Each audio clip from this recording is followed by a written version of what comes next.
Remote connection. In this chapter, we will introduce you to the web interface of the device. We will not explain on how to configure and connect to the device remotely. Please use any of our technical tutorials on configuration and remote connection options if you wish to learn how to set and connect to the system. Ossia devices are currently supported by Internet Explorer and Firefox web browsers for Windows PC and Safari web browsers for Mac OS. Input the device IP to the address line and connect to the device. When you access the NVR through web browser for the first time, you will need to download and install the web client components. The first interface you will meet is the login page. You can choose the display language on the top right corner of this page. After selecting the language, log into the system using any of the available usernames and passwords. Most of the interfaces are very similar to the local interface. We will direct you to the relevant chapters that relate to the remote interface as we go through. In this chapter, we will explain only about interfaces and features available only in the web client. The buttons and icons on the top right corner of the remote interface are introduced as follows: admin or any other name, showing the logged username. Log out. Click to log out of the system and return to the login page. Modify password. Click to change the password of the current user. Input the current password and set a new password in the pop-up window. Click the OK button to save the new password. Local settings. From here, you will be able to set the destination folder for snapshots and local video records. Set the snapshot number and destination paths and click Apply button to save the settings. The main interface is the live display. In order to view live images from the device, select a window in the preview area and click one of the online cameras on the left panel. This will start live view from the selected channel in the marked window. Switching to different split layouts will fill all the cameras in the listed order. Now we will introduce you to the other interface controls. The left panel contains the camera and in-channel sequence lists. You can hide it by clicking on the left arrow and unhide it by clicking on the right arrow. If necessary, you can search for a camera by its name. The main toolbar at the bottom contains the following icons. Layout button. Use it to choose the screen split layout. OSD button. The OSD or on-screen display button will disable or enable and marking and writings made by the system. It will not affect the camera OSD. Full screen button. Enables full screen mode. Use the right mouse button to exit the full screen mode. All to mainstream button. Switches the entire viewed camera to mainstream. This button will not be available if the number of viewed channels is larger than the system capacity to provide mainstream channels. All to substream button. Switches all the viewed cameras to substream. Manual alarm button. Click on it to trigger or clear the alarm out manually from the pop-up window. You can customize the delay duration for each of the relays. I button when not viewing cameras. Fills all the available windows with live view video streams. I button when viewing cameras. Closes all the live view video streams. Manual record button. Strat remote recording. This will enable recording on the device itself. Microphone button. Will open voice channel with the device audio out port. This feature is not supported by all recording device models. On the right, we have the single camera control interface. Click on the left arrow on panel to show it and the right button to hide it. There are two tables. Operation, which contains control buttons that relate to the video, and PTZ for PTZ operation. The default interface is Operation. We will now introduce you to the operation panel buttons. Snapshot button. Save local snapshots from the camera. Local record button. Record the video from the camera locally on your computer. Click on it again to stop the record. Remote record button. Enable remote manual record for the specific channel. This will be saved on the device. Magnifying glass buttons.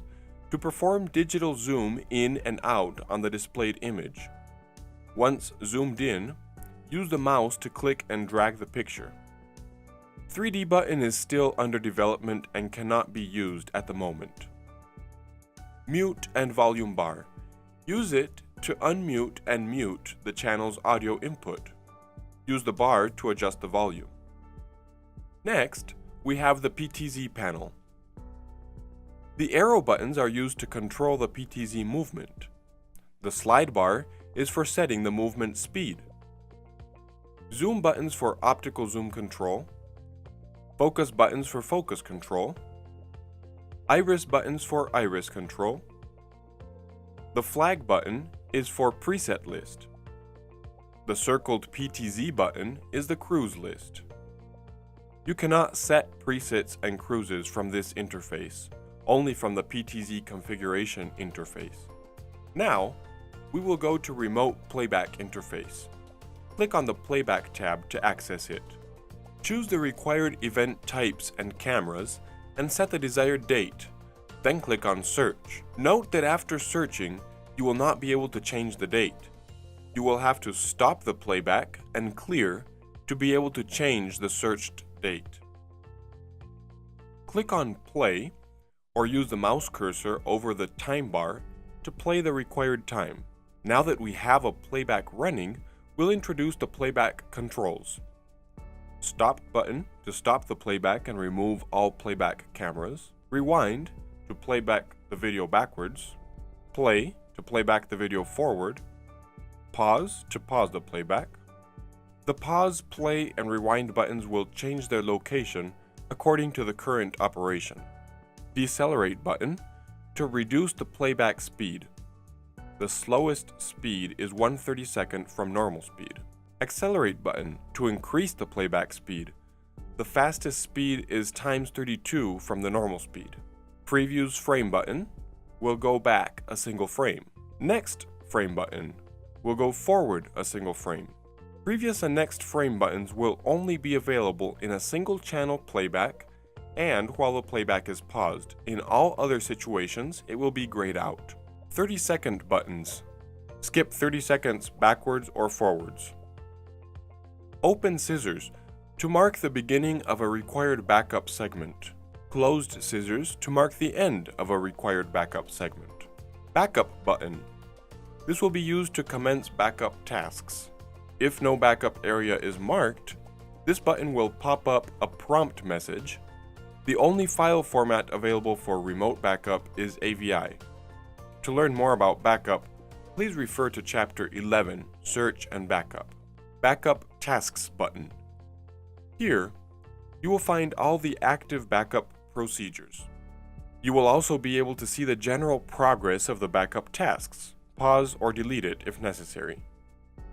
Note that you cannot leave the layback interface before the backup task is done or it will be cancelled. Event List button. Open a list of events for the playback cameras. Here, you can play back an event or download it instantly to your computer.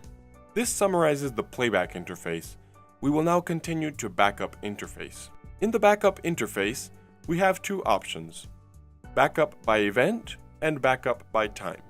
To backup by event, select the event type, set the start and end dates and the relevant cameras, then click on the big search icon in the middle of the interface. Choose from the result list the events you wish to back up and click on Backup. In the pop-up window, choose the desired destination on your computer and click on Backup. The file type as AVI by default and cannot be changed to other format. To backup by time, set the backup start time and end time and choose the required cameras. Once done, Click on the Backup button. In the pop-up window, choose the desired destination on your computer and click on Backup. The file type is AVI by default and cannot be changed to other formats. Backup Tasks tab. Here you will find all the active backup procedures. You will also be able to see the general progress of the backup tasks, pause or delete them if necessary. Note that you cannot leave the playback interface before the backup tasks are done or it will be cancelled.